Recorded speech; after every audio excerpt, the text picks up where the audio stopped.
Você vai ouvir o audiolivro Urupês, de Monteiro Lobato, narrado por Adriana Sacioto. Um suplício moderno, 1916. Todas as crueldades de que foi useira a Inquisição para reduzir heréticos, as torturas requintadas da questão medieval, o empalamento otomano, o suplício chinês dos 1000 pedaços, o chumbo em fusão metido a funil gorgomilos adentro, toda a velha ciência de martirizar subsiste ainda hoje, encapotada sob hábeis disfarces. A humanidade é sempre a mesma cruel chacinadora de si própria. Numerem-se os séculos anterior ou posteriormente a Cristo. Mudam de forma as coisas. A essência nunca muda. Como prova, denuncia-se aqui um avatar moderno das antigas torturas, o estafetamento. Este suplício vale o torniquete, a fogueira, o garrote, a polé, o touro de bronze, a empalação, o bacalhau, o tronco, a roda hidráulica de surrar. A diferença é que estas engenharias matavam com certa rapidez, ao passo que o estafetamento prolonga por anos a agonia do paciente. Estafeta-se um homem da seguinte maneira: o governo, por malévola indicação de um chefe político, o dierno sucedâneo do familiar do Santo Ofício, nomeia um cidadão estafeta do correio entre duas cidades convizinhas não ligadas por via férrea. O ingênuo vê no caso honraria em negócio.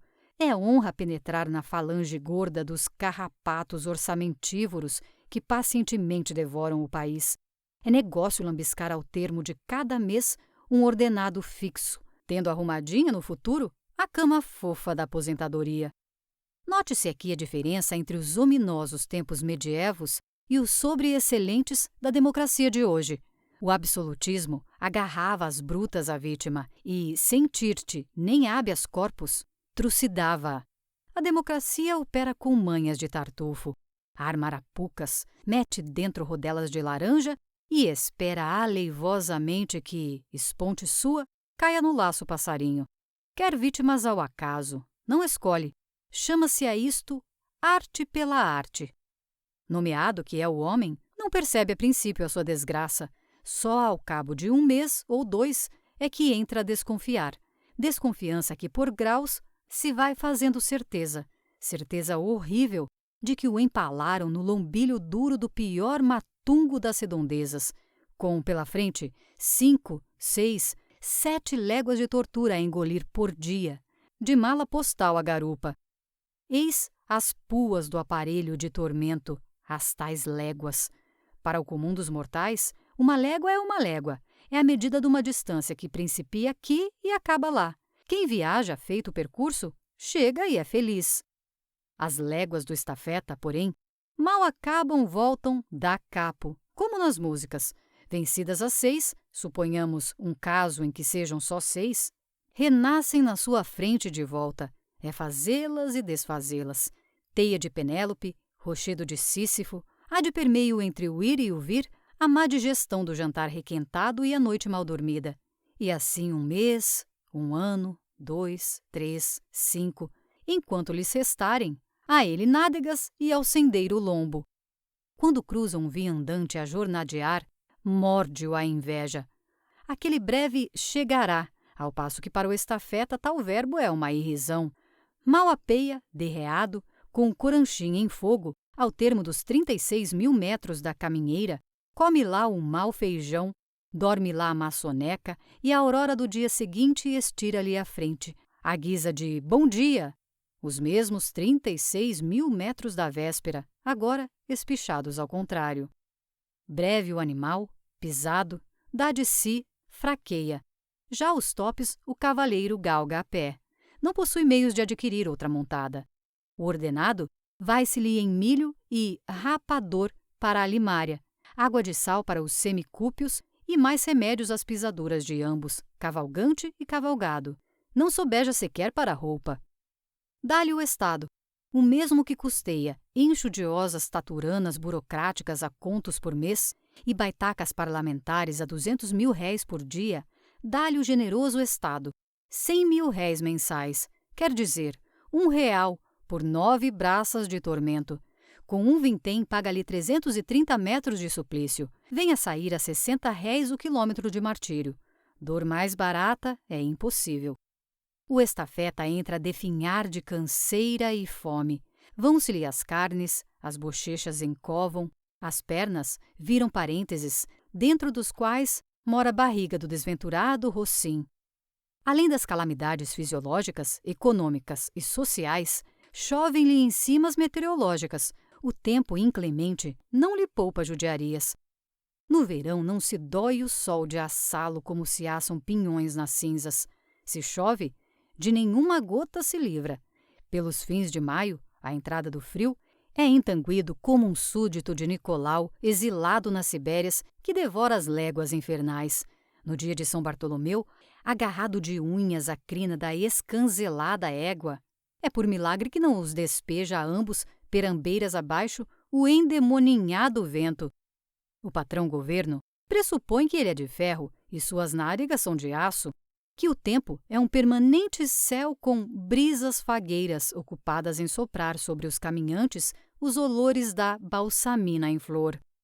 Pressupõe ainda que os 100.000 réis do salário são uma paga real de lamber as unhas e, nestas angelicais pressuposições, quando há crises financeiras e lhe lembram economias, corta seus 5, seus 10.000 réis no pingue ordenado para que haja sobras permitidoras de ir à Europa um genro em comissão de estudos sobre a influência zigomática do periélio solar no regime zaratústrico das democracias latinas.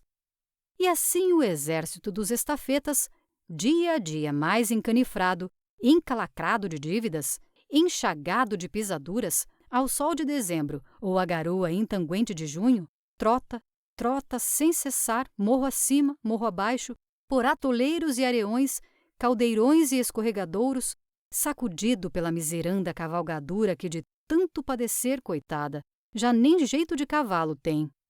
O lombo delas é todo uma chaga viva, as costelas um ripado. Caricaturas contristadoras do nobre Ecos um dia rebentam de fome, exaustas, a meio da viagem. O estafeta toma às costas os arreios, a mala e conclui a caminheira a pé. Nesse dia chega fora de horas e o agente do correio oficia ao centro sobre a irregularidade.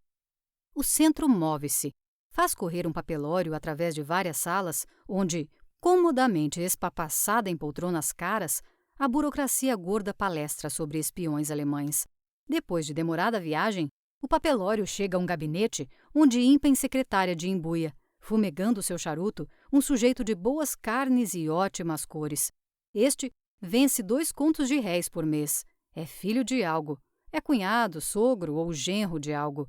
Entra às 11 e sai às 3, com folga de permeio para uma batida no frege da esquina. O canastrão corre os olhos mortiços de lombeira por sobre o papel e grunhe. Estes estafetas, que malandros! E assina a demissão daquele a bem do serviço público. E se isso não acontece, acontece pior. Certa vez o agente do correio de uma cidadezinha paulista oficiou ao centro queixando-se do estafeta. O centro respondeu autorizando-o a punir com severidade o faltoso. O agente medita a sério sobre o caso. Depois, mostrando o ofício ao estafeta e com muita dor de coração, ferra-lhe em nome do governo a maior sova de chicote de que há memória no lugar. Em seguida oficia ao centro, dando conta do desempenho da missão e declarando que o serviço ficaria interrompido por uma quinzena, visto o paciente estar de cama a curar-se com salmoura. O supliciado, posto no olho da rua, sem saúde, sem cavalo, sem nádegas, coberto de dívidas, com o fígado e mais vísceras fora do lugar em virtude do muito que chacoalharam, vê-se logo rodeado pela chusma de credores, ávidos como urubus de charqueada. Como está nu, mais nu que Jó, não pode pagar a nenhum, e ganha a fama de caloteiro. Parecia um homem sério e, no entanto, roubou-me 5 alqueires de milho, diz o da venda, calabrês gordo, enricado no passamento de notas falsas. Tomou-me emprestados 100.000 réis para a compra de um cavalo, a jurinho de amigo, 5% ao mês. Já lá vão 5 anos, e por muito favor pagou-me o prêmiozinho e deu os arreios por conta. Que ladrão! Diz o onzeneiro, sócio do outro lado na nota falsa. A loja de fazenda chora umas calças de algodão mineiro que lhe fiou em tempo. A farmácia, 1 quilo de sal amargo falsificado. Abeberado de insultos, o mártir só vê pela frente uma saída: fincar o pé na estrada e fugir. Fugir para uma terra qualquer onde o desconheçam e o deixem morrer em paz. Destarte, o moderno suplício do estafetamento, além de charquear as carnes de uma criatura humana limpa de crimes, dá-lhe ainda de lambuja uma bela mortezinha moral. Tudo isto a fim de que não falte aos soletradores de tais e tais bibocas do sertão o pábulo diário da graxa preta em fundo branco, por meio do qual se estampam em língua bunda as facadas que pé espalhado deu em camisa preta, o queijo que furtou o baianinho ao Manuel da Venda, o romance traduzido de Jorge Onet, o salvamento da pátria pela alta volataria nacional, o palavreado gordo das ligas disto e daquilo, a descoberta de espiões, onde nada há que espiar, a policultura, o zebu, o analfabetismo, o aliadismo, o germanismo, as potocas de havas e quanta papa alvice grela por maçapês e terras roxas deste país das Arábias. A política do coronel Evandro em Itaoca deu com o rabo na cerca desde que, em tal pleito, o competidor Fidêncio, também coronel, guindou a cotação dos votos de gravata a 500 mil réis e a dos votos de pé no chão a 2 parelhos de roupa mais um chapéu. O primeiro ato do vencedor foi correr a vassoura do olho da rua em tudo quanto era olho da ruável em matéria de funcionalismo público. Entre os varridos estava a gente do correio, inclusive o estafeta, para cuja substituição inculcou-se ao governo o Zé Biriba. Era este Biriba um caranguejo humano, lerdo de maneiras e atalombrado de ideias, com 2 percalços tremendos na vida, a política e o topete. O topete consistia num palmo de grenha teimosa em lhe cair sobre a testa e tão insistente nisto que gastava ele metade do dia erguendo a mão esquerda à altura da fronte para, num movimento maquinal, botar para arriba a crina rebelde. A política escusa dizer o que é. Coligados ambos, topete e política comiam-lhe o tempo inteiro, de jeito a não lhe deixar folga nenhuma para o amanho do sítio, que afinal, roído pelo cupim da hipoteca, lá foi parar nas unhas do onzeneiro ladrão. Montou em seguida botequim, mas faliu. Enquanto Biriba arrumava o topete, os fregueses surrupiavam-lhe os mata-bichos, e nas cavaqueiras políticas, os correligionários, de passo que expeliam diatribes contra o governo, sorviam capilés refrescantes e mascavam bolinhos de peixe por conta da vitória futura. Além do topete, tinha Biriba o cestro do sim senhor, alçado às funções de vírgula, ponto e vírgula, 2 pontos e ponto final de todas as parvoiçadas emitidas pelo parceiro. E às vezes, pelo hábito, quando o freguês, parando de falar, entrava a comer, continuava ele escandindo a sim senhores a mastigação do bolinho filado. Ao tempo da queda do outro e subida de sua gente, andava Biriba reduzido à conspícua posição de fósforo eleitoral. No pleito trabalhara como nenhum. Deram-lhe as piores missões: acuar eleitores tabaréus embibocados nos socavões das serras, negociar-lhes a consciência, debater preço de votos, barganhá-los com éguas lazarentas e provar aos desconfiados, com argumentos de cochicho ao ouvido, que o governo estava com eles. Após a vitória, sentiu pela primeira vez um gozo integral de coração, cabeça e estômago. Vencer! Oh, néctar! Oh, ambrósia incomparável! O nosso homem regalou as vísceras com o petisco dos deuses, até que enfim os negrores da vida de misérias lhe alvorejavam em aurora.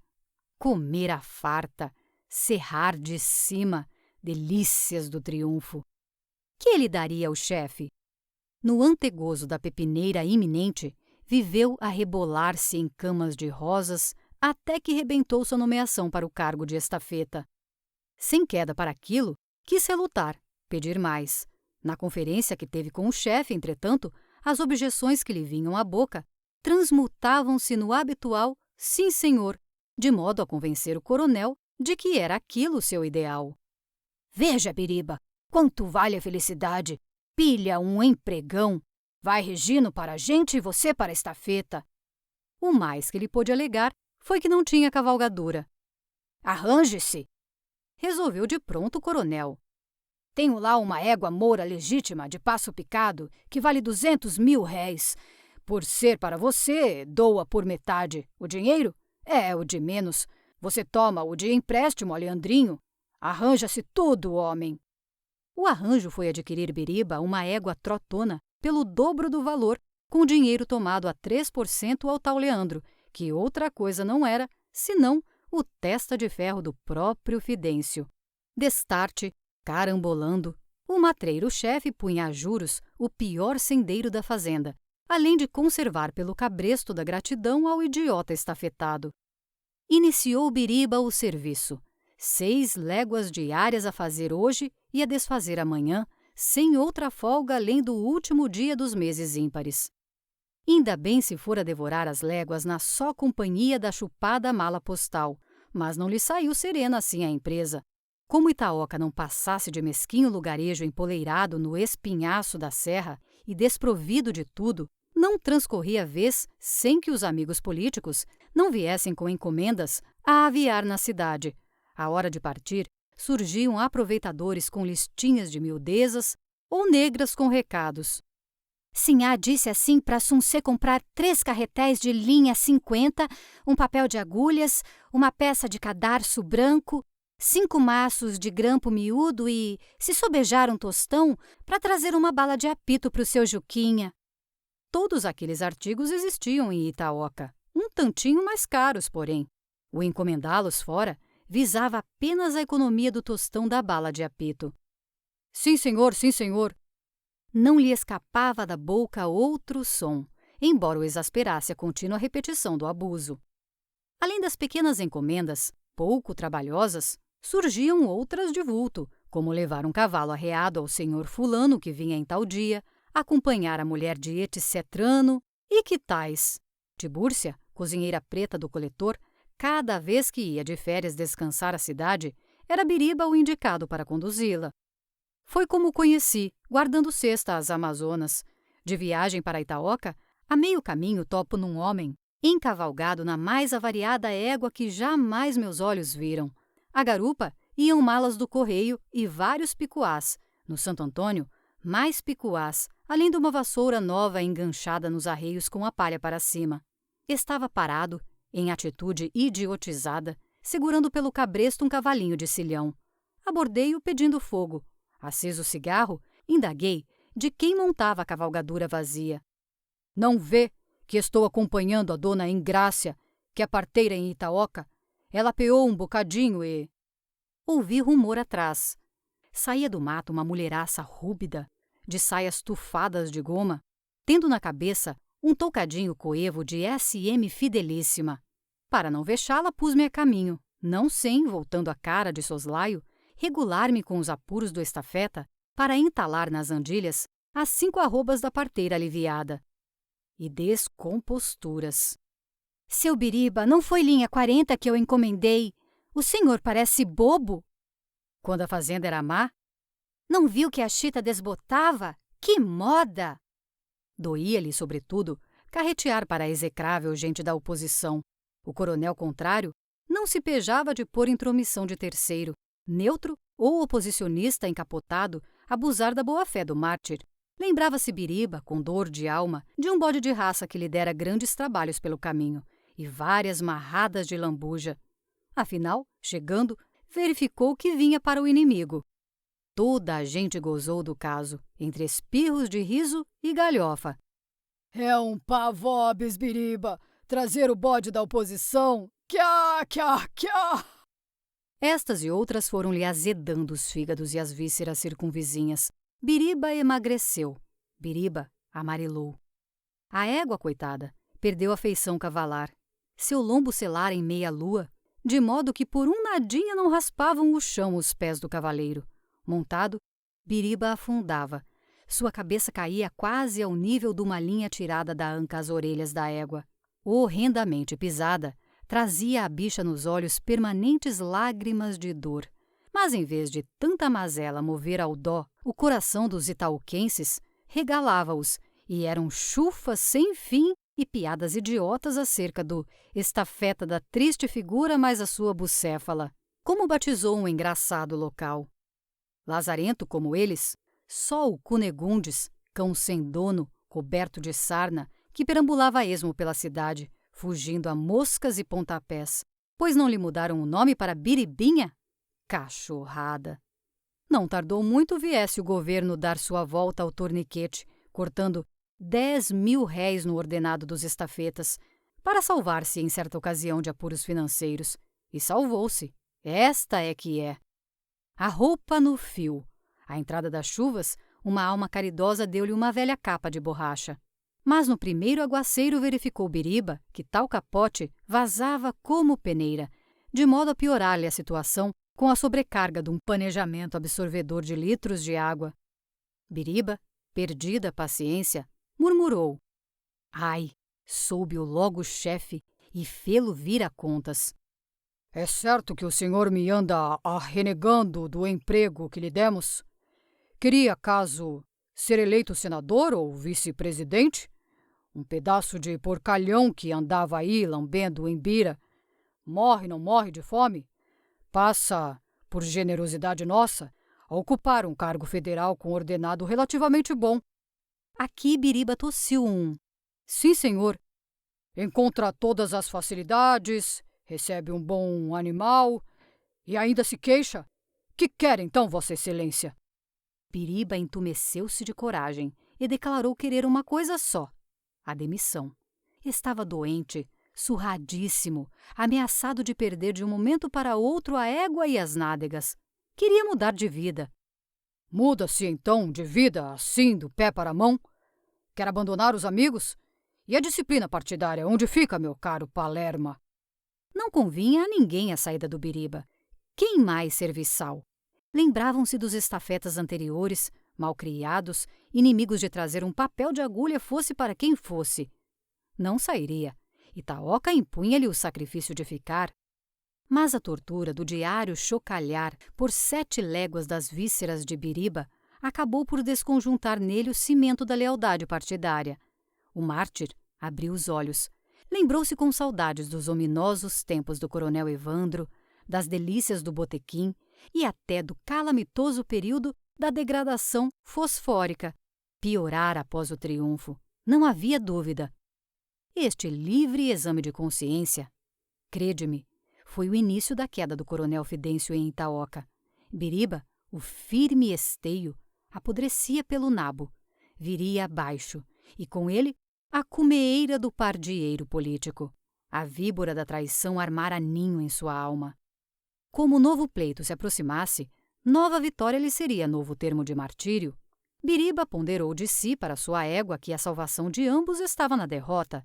Demitiam-no e ele, veterano e mártir do fidencismo, continuaria com jus ao apoio do partido, sem padecer por via cossigiana o contato odioso das 7 horas diárias de socado. Deliberou trair.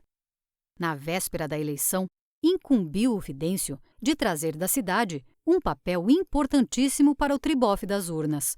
Sei lá o que era. Um papel. A palavra papel, dita assim em tom de mistério, traz no bojo coisas. Fidêncio fisou a gravidade da incumbência, a maior prova de confiança jamais dada por ele a um cabo eleitoral. Veja lá, a nossa sorte está nas suas mãos. Isto é que é confiança, hein? Partiu Biriba, recebeu na cidade o papel e rodou para trás. A meio caminho, porém, tomou por uma errada. Foi ter a biboca de um negro velho, soltou a égua, pegou de prosa com o gorila. Caiu a noite. Biriba deixou-se ficar. Alvoreceu o dia seguinte. Biriba quieto. 10 dias se passaram assim. Ao cabo, arreou a égua, montou e botou-se para Itaoca como se nada houvera acontecido. Foi um assombro a sua aparição. Baldadas as tentativas para apanhá-lo no dia do pleito e nos posteriores, deram-no como papado pelas onças. Ele, égua, mala postal e papel. Vê-lo agora surgir Sãozinho da Silva foi um abrir de boca e um pasmar a vila inteira. Que houve? Que não houve? A todas as perguntas, Biriba armava na cara a suprema expressão da idiotia. Nada explicava, não sabia de nada. Sono cataléptico? Feitiço? Não compreendia o sucedido. Afigurava-se-lhe ter partido na véspera e estar de volta no dia certo. Ficaram todos maravilhados, com asníssimas caras. Fidêncio delirava na cama, com febre cerebral. Perdera a eleição redondamente. Derrota fedida! Arrotavam os vencedores, atochando foguetes de assobio. Em consequência do inexplicável eclipse do estafeta, senhoreou-se do rebenque o ex-ominoso Evandro. Começou a derrubada. O olho da rua recebeu em seu seio tudo quanto cheirava a fidencismo. A vassoura da demissão, porém, poupou a Biriba. O novo cacique aproximou-se dele e disse: Demiti toda a canalha, Biriba, menos a você. Você é a única coisa que se salva da quadrilha de Fidêncio. Fique sossegado, que do seu lugarzinho ninguém o arranca, nem que o céu chova torqueses. Pela derradeira vez em Itaoca, Biriba balbuciou o sim, senhor. À noite, deu um beijo no focinho da égua e saiu de casa, pé ante pé. Ganhou a estrada e sumiu. E nunca mais ninguém lhe pôs a vista em cima.